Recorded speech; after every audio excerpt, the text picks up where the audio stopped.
भाइयों बहनों बच्चों नमस्कार, बहुत बहुत नमस्कार। आजकल आप जानते ही हैं कि हम लोग गीता का अध्ययन कर रहे हैं। गीता को अपने जीवन में उतारने के लिए, उसको व्यवहार में लाने के लिए गीता का अध्ययन करना बहुत ज़रूरी है। खाली कहते कहते से कुछ नहीं होता, उसका ज्ञान होना ज़रूरी है। और ये गीता के अध्याय 6 के 15वें श्लोक पर आ गए हैं। इसमें भी श्री कृष्ण भगवान यही कहते हैं कि योगी को कैसा होना चाहिए, उसे कैसे ध्यान करना चाहिए और ध्यान के समय उसकी अवस्था कैसी होनी चाहिए। यही श्री कृष्ण भगवान अर्जुन को समझा रहे हैं। वे कहते हैं कि हे अर्जुन, देखो जो योगी है उसे कैसा होना चाहिए। तो वह कहते हैं युञ्जन्नेवं सदात्मानं योगी नियतमानसः शांति निर्वाण परमां मत्संस्थामधिगच्छति। श्री कृष्ण भगवान अर्जुन को स्पष्ट कहते हैं, वश में किए हुए मन वाला योगी इस प्रकार आत्मा का निरंतर मुझ में परमेश्वर के स्वरूप में लगाता हुआ, मतलब हमेशा उसका ध्यान भगवान के स्वरूप में लगा रहे और मुझ में ही रहने वाला परमानंद की प्रकाष्ठा रूप शांति को प्राप्त हो। जो भगवान के अंदर शांति है, परम स्वरूप, उसी शांति को वह भी प्राप्त करे। तो कुछ लोग तो इसलिए करते हैं योग वगैरह, चाहे ध्यान लगाते हैं कि हमें वैकुंठ धाम प्राप्त हो। वे समझते हैं ना कि वैकुंठ में क्या है, बहुत सुंदर सुंदर महल, बगीचे, बहुत सुंदर सुंदर भाषा बोलने वाले पशु पक्षी, बहुत सारी सुंदरियाँ। और तो और वे समझते हैं कि वहाँ पर बहुत आभूषण गहने वगैरह पड़े हुए हैं, मतलब यही बहुत सुंदर।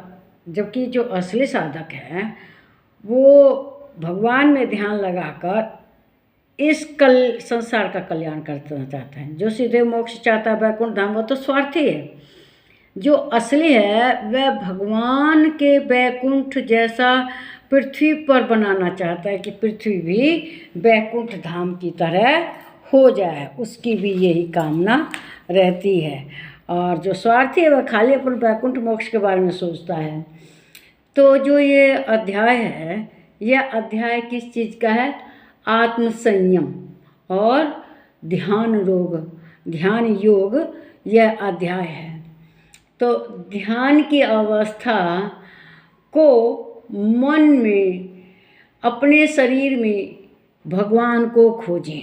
जब ध्यान लगाए ना तो सोचें कि भगवान तो हमारे अंदर ही हैं, और तभी ध्यान पूरा होगा जब साधना पूरी होगी, जब भगवान को आप अपने अंदर खोज लेंगे।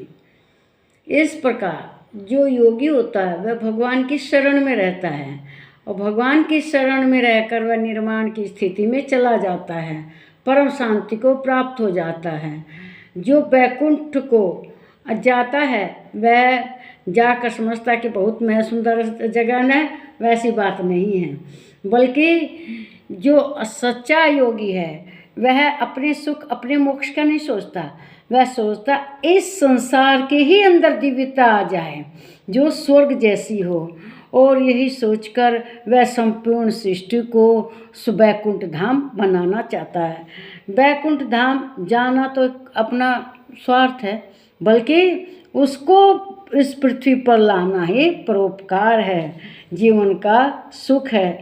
विष्णु भगवान की शरण में वह सदा ही रहता है और विष्णु भगवान उनके रक्षक हो जाते हैं। संपूर्ण सृष्टि को बनाए रखते हैं भगवान।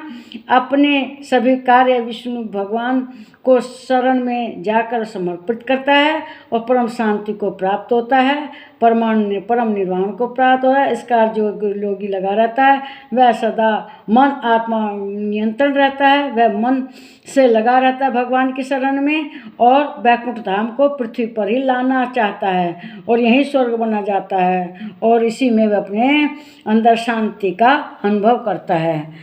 तो आप लोग भी खाली मोक्ष जाएं, स्वर्ग नरक के चक्कर छुटाइए नहीं। सोचो कि अपनी तपस्या के बल पर भगवान के द्वारा यहीं पर वैकुंठ धाम बन जाए, पृथ्वी पर ही। तो मेरे विचार आपको अच्छे लगे होंगे। इसे लाइक करें, शेयर करें, इस पर कमेंट करें और प्लीज़ मेरे चैनल को सब्सक्राइब कीजिएगा। नमस्कार मेरे प्यारे भाइयों, बहनों और बच्चों।